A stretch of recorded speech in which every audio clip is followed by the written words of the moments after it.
Welcome back to A Country Boy Can Cook. It's a cold, cold, cold morning. I think when I got up this morning, let me ask my wife, what temperature was it this morning? It was 14. Oh, 14. And what time is that, 7 o'clock? Yeah. I think when I got up at, it must have warmed up. I think when I got up it was somewhere around 10 or 11. But I get up a lot early at 5 a.m. So anyway, it's a perfect day for that wonderful meal, meatloaf, mashed potatoes, and peas. All right.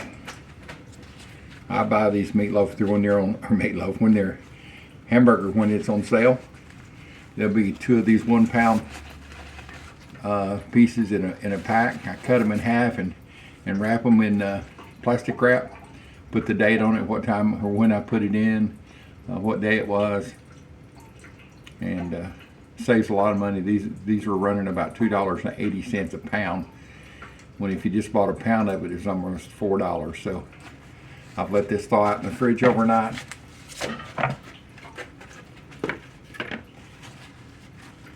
In my trusty dusty beautiful blue bowl that I always use for everything because it's so lightweight I can pick it up and hold it. All right. So it's a pretty quick and simple recipe. No frills, no muss, no muss. A little bit of Italian seasoning. Not a lot, just a little, just a hint of Italian seasoning. I don't want to be eating spaghetti, but I like a little bit of that in it. A little bit of garlic flavor. A little black pepper. Or a lot, whichever one you like. I'm going to mix this stuff up and I'll bring you back when I get to mixing. Yes, I'm going to use my mixing device that God gave me, my hands. They're washed and they're clean. Works great for this. Now, unlike a lot of recipes, I don't use eggs. I don't use oatmeal, no rice, no bread. Those are all binders, and I know it stretches it, makes it go, and they say, well, you need the bread and stuff to hold it together. I'll be honest, I don't put bread in my hamburger patties, and they hold together just fine. So I've really never, maybe years ago, used some bread in it, but I didn't find it did anything. I want the meatloaf taste. So you can see I've got it all mixed up, the seasoning through. I've got some Hunt's tomato paste. Now this is up to you how how much tomato flavor you want in your, get another spatula here. Let's see here, this wooden spoon here. How much you want in your meatloaf. You want it real tomato. Tastes like a lot of tomato, just a little bit. I am going to fix a red gravy over the top. Some of this tomato sauce will go on there. It'll get a little bit of a ketchup, a little brown sugar glaze. Got this mixed up now. A little bit of onion powder is going to go in on top of it.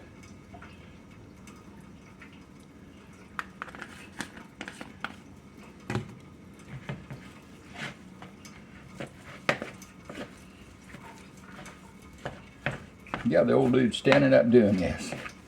You watch any of my early videos, 99% of them I sat down through the whole video, and sometimes I still sat down. I don't have enough strength.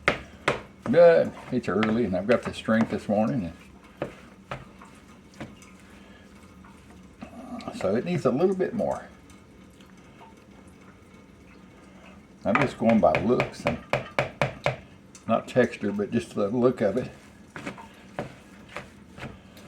You get this mixed up and I'll bring you right back when it's finished. All right, back with you. Camera turn around so you can see better. I've got it mixed up really good.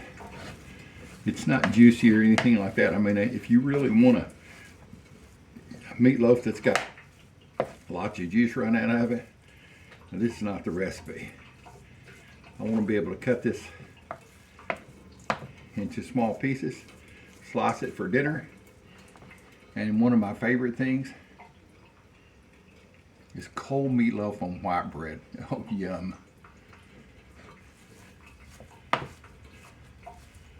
So that's about as good as it's going to get. This is unadulterated. Now this is 80-20. So I've got a baking pan, loaf pan. Now this should not, it takes almost 2 pounds to finish this, to put it in. So it's not going to fill it up. It'll make a small loaf in there. And I put aluminum foil in here, has a sling, so once the meatloaf is cooked, I grab hold of it and lift it out of there. So let's get this all mashed together and get it in here. Sorry about the blocking the view there, but trust me.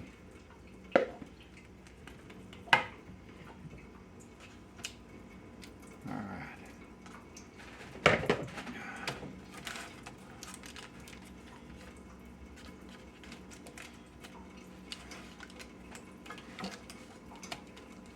There's just 2 of us, so no giant meatloaf needed. We're retired, so if I want another one a week from now, I'll just cook it.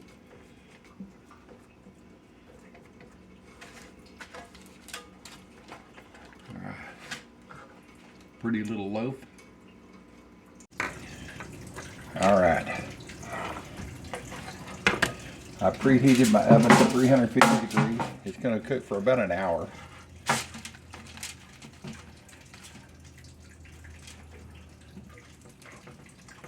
And then I'll put my red gravy on the top, let it cook for a few more minutes. And I got this in my old pan. I always put aluminum foil in it because I've cooked everything in the world. It's got so much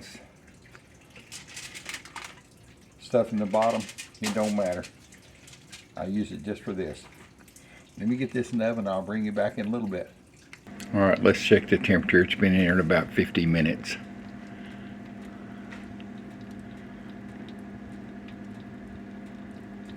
.165 is the magic number. So it's close. I'm going to shut it back down, and then I'm going to put my seasoning on top of it. My little bit of red gravy, and it'll be seasoned with some Italian seasoning and other good things. All right, let's get this red sauce, red gravy, whatever you want to call it, topper for the meatloaf going. Use the rest of this.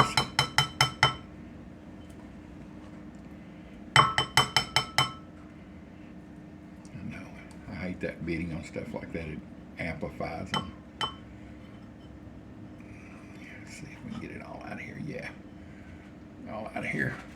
So a little bit of tomato sauce. I don't need a lot because this is a small meatloaf.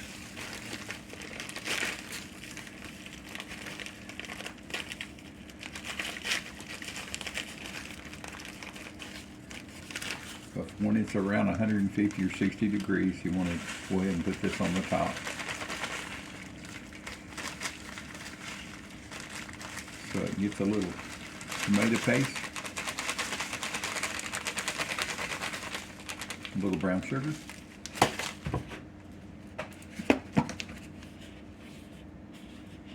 little ketchup, not a lot. You want to keep it thick. Touch of garlic,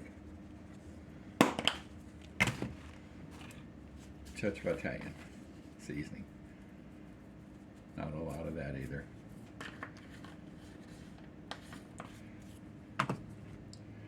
And here you are, just mix it around. At this point, you might want to add more ketchup, tomato paste, however you want it. I'm going to add a little bit more ketchup. I want it a little thinner so I can paint it on. And every time you add a liquid to this, you need to retaste it because it may start tasting different the more liquid you have in it.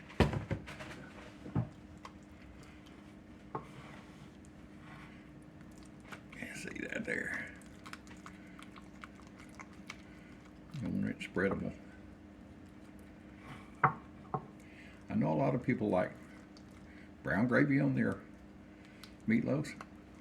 It's just never been my favorite, probably because I was raised on the red gravy. Red sauce, whatever you want to call it. We just call it the red topping my mom made. Alright, let's see here. Get down there and get some of this on my...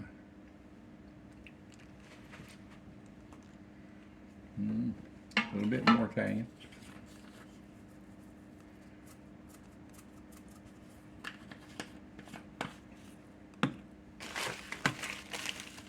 A little bit more sweetness. And you realize this is not gonna, it's just gonna coat the top as a glaze. It's totally different than the mixture that I made that went on the inside with the meatloaf mixed up. And this meatloaf can be done years ago. I think when I was in 4-H, it was the first time I ever made it. I was probably 11 or 12 years old. We had her 4-H teacher, I think her name was Mrs. Jenkins. Oop. Let me go get that oven. It's going off, and I'll bring this over so we can get it painted and put it back in. All right, back with you. We got the meatloaf out. I finished mixing the glaze, red gravy that goes on top. It's finished. Let me bring my meatloaf up here so you can see it.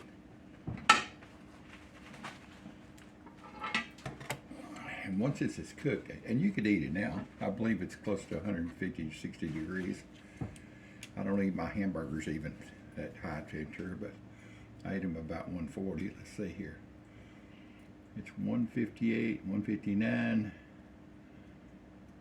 159 and hold it. That's perfect. So I'm going to take this glaze and I tasted of the glaze. It's fine now.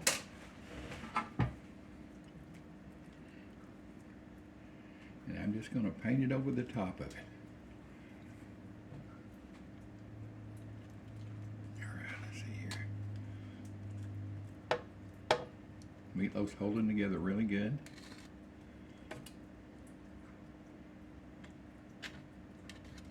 A lot of people will put onions, all types of stuff in here. That's what I was going to say. Well, my 4-H teacher, her name was Yvonne Jenkins, Argyle, Texas, in the 60s, early 60s, late 50s, can't remember exactly. But we did a competition cooking school one time, and I actually won my first red ribbon for red, hold on just a minute, I can't do two things at once.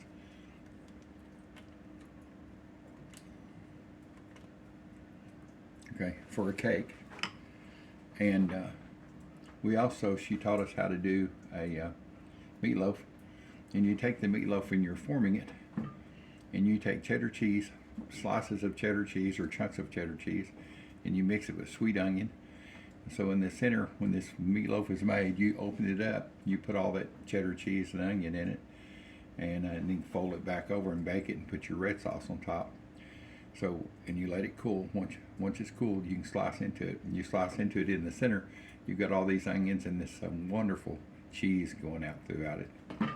So that's a good, anyway, my first cooking contest that I won was a red velvet cake. It was my mother's recipe, and I've tried through the years, and it just never worked. I mean, it was okay, but I think it's because my mother made it, and you know, there's some things that'll just never be as good as when your mom makes it, no matter how much you try. I will tell you, I made a chocolate pie the way she did the other day. It was pretty dapper and good, but it'd have been a whole lot better if my mother had made it. All right, using the last of this. It's staying up here good because this is hot and it's staying on top.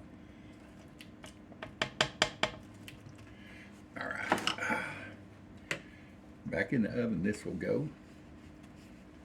I'll bring you back in a minute. All right, it's in the oven. I've got it set for 10 minutes.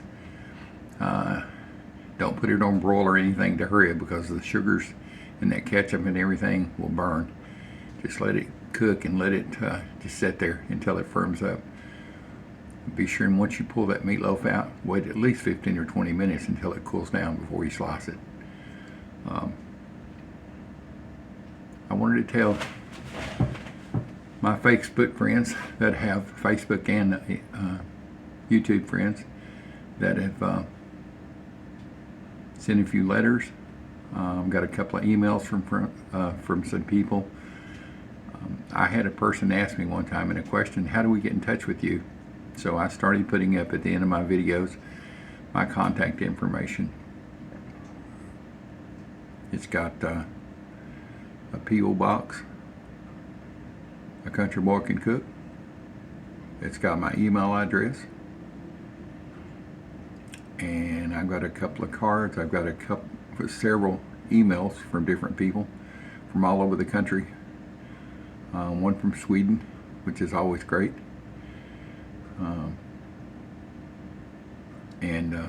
I actually got this gift, and I asked the person, sent them a private message when I got it and said, hey, can I put your name on there and everything?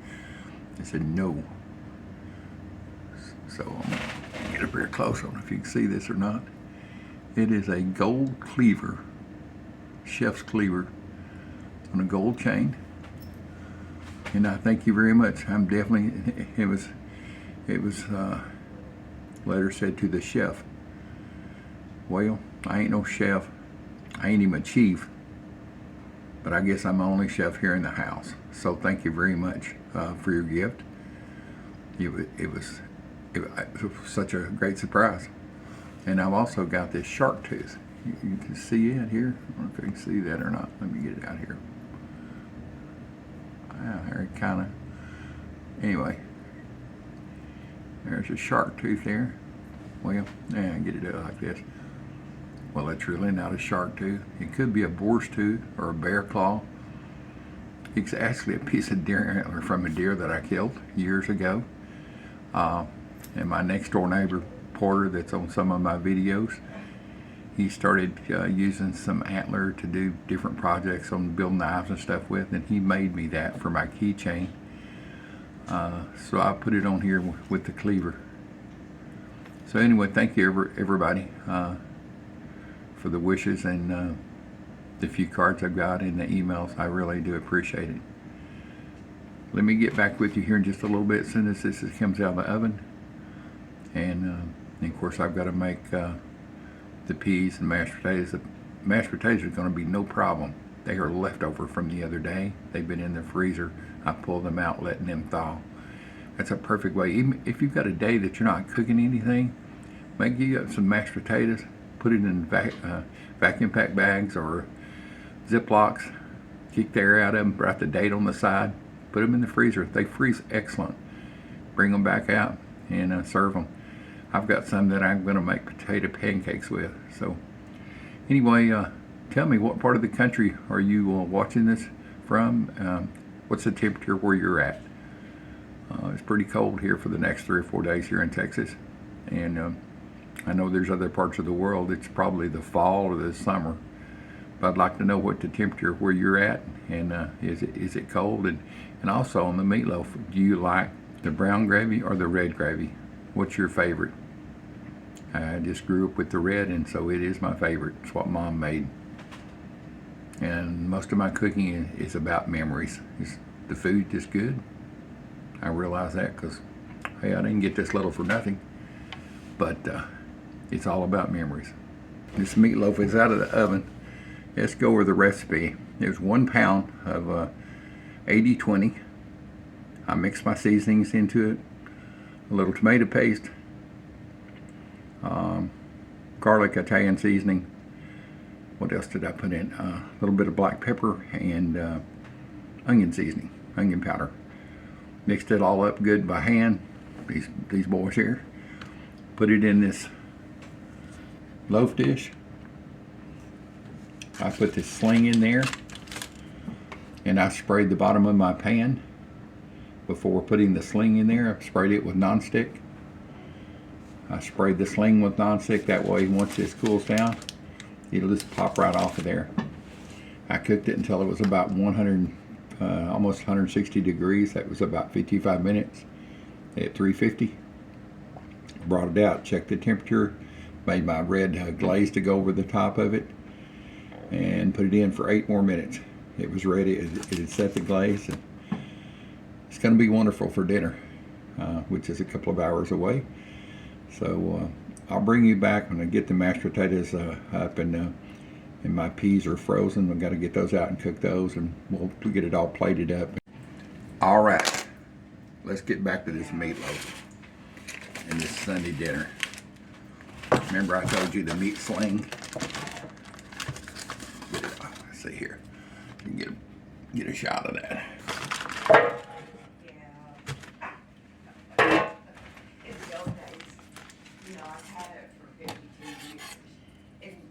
Let's see here.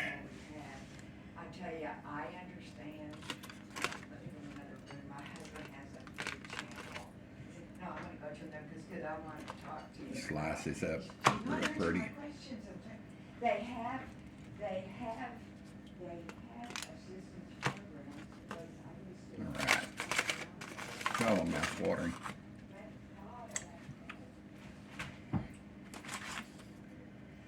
Let's get you a slice out here so you can see this. Yes, my hands are clean. Fully cooked through. Can you see that right there, boys and girls? Yeah. Sliced good, not falling apart. So, let me set this off to the side. I've got everything up here.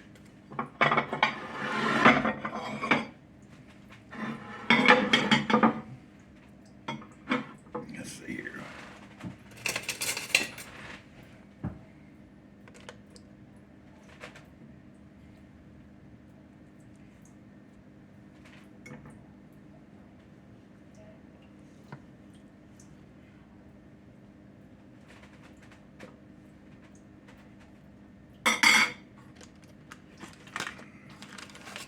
Show you what I'm doing here in just a second. Go ahead and slice this up. I can see a meatloaf sandwich in my future.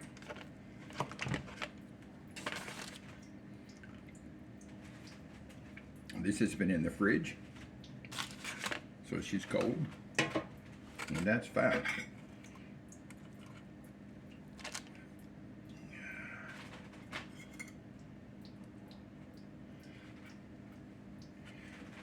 Get this out of here and put it back.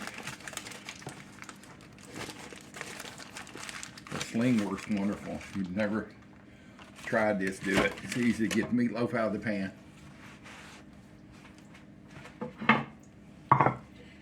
Fixing my wife's plate. Got some homemade mashed taters. They're pretty warm.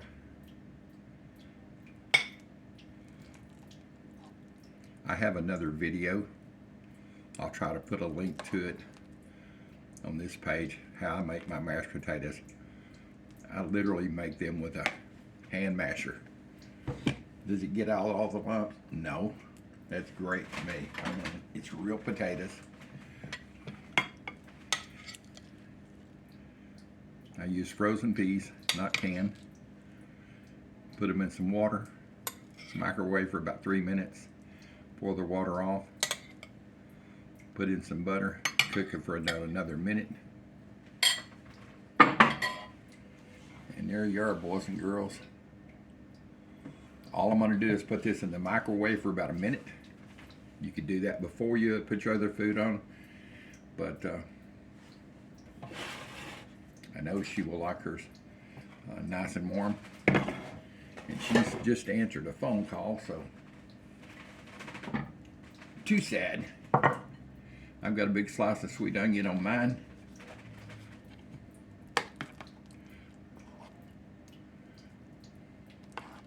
I like to create a dam between my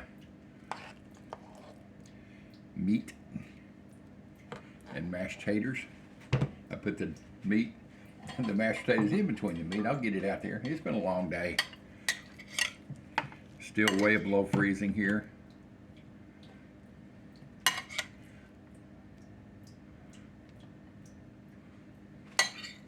And you know where these peas are going to end up. They're going to end up in my mashed taters. Oh yeah, you think I'm just joking? Oh no, I know how to do this. Let me put this in the microwave and I'll heat mine up and I'll bring it back so you can see what it looks like. There she is, boys and girls. Sweet English peas, cooked in butter, homemade mashed potatoes, and wonderful meatloaf with red sauce, gravy, or whatever you want, topping, whatever you want to call it, and a big, big, big piece of sweet onion. All right, back with you. Let's get you down here where you can see this. Oh yeah. I've got my meatloaf, my sweet onion, a giant sweet onion I had, peas and mash, and I don't know about y'all, and I had to watch my salt intake, but I'm gonna put a little pink salt. I love salt on onions. This is how the old country boy does it. When we used to have a big garden, and this is pink salt. It's actually better for you, cleaner. When we were kids and we had a garden, we would take the onions. They were about, what's here? They were about 1 inch around. We'd dig those things up. Mother, Dad, everybody worked the garden. Cut the tops off, still leave about, 4 or 5 inches of the top, cut the bottom, skin it off, and Mother would put them in water and put them in the refrigerator. And in dinner time, I'd have me a pile of regular salt. That's probably why I have high blood pressure. And I'd dip that green onion in there and eat it. Oh my God, what a great meal. Just about eat them on there by themselves. So anyway, I know I'm gonna do my due diligence because my mouth is watering. Let's see here. And of course I've got some sweet tea, southern sweet tea here with real ice cubes. We don't have an ice maker in this house. And if it looks a little off color, it's because it's got a ton of lemon in it. Oh goodness. I mean, meatloaf, mashed potatoes and peas and onion and sweet tea. The old dude is gonna enjoy this meal. So let me try this meatloaf. I've not tasted it yet. I mean, I know what it's gonna taste like. I've had it for years. As you can, well, if I don't drop it off my fork, you can see it holds together good.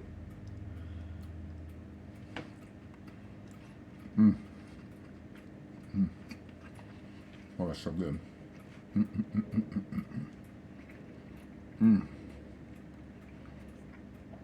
Well, that's like really, really good. Oh yeah, when I went to microwave this, I took my onion off and slipped it over here on my cutting board. I didn't want to. I don't like hot onion, unless they're French fried onion rings. I like them like that. Or what is that big onion, that Bloomin' Awesome something that folds out? That's pretty good stuff too. It's been a long time, maybe 5 or 6 years since I had one of those. So anyway, thanks for being part of my YouTube family. I really appreciate it. Please subscribe to my YouTube channel. I'm growing day by day. 1 or 2 subscriptions a day always helps. Comment. Let me know where you're watching this from. Always like to. And if you want to send me a note on an email at the end of this video, there'll be my email address. You can send me a handwritten note. I love those. I've got a couple from people. Regular, what they call snail mail, this handwriting. One of them said, what did it say? Oh, it said, I love your channel. I mean, it was pretty short and sweet. I love your channel. Keep on doing it, keeping it real. Hey, that's the way I know to do it. So anyway, look at the end of this video, and it'll have my address and all that stuff on it. It'll have my email. So please subscribe, comment, and share. And I wish you were here because I'd be sharing this meal with you. Old dude out of here for dinner.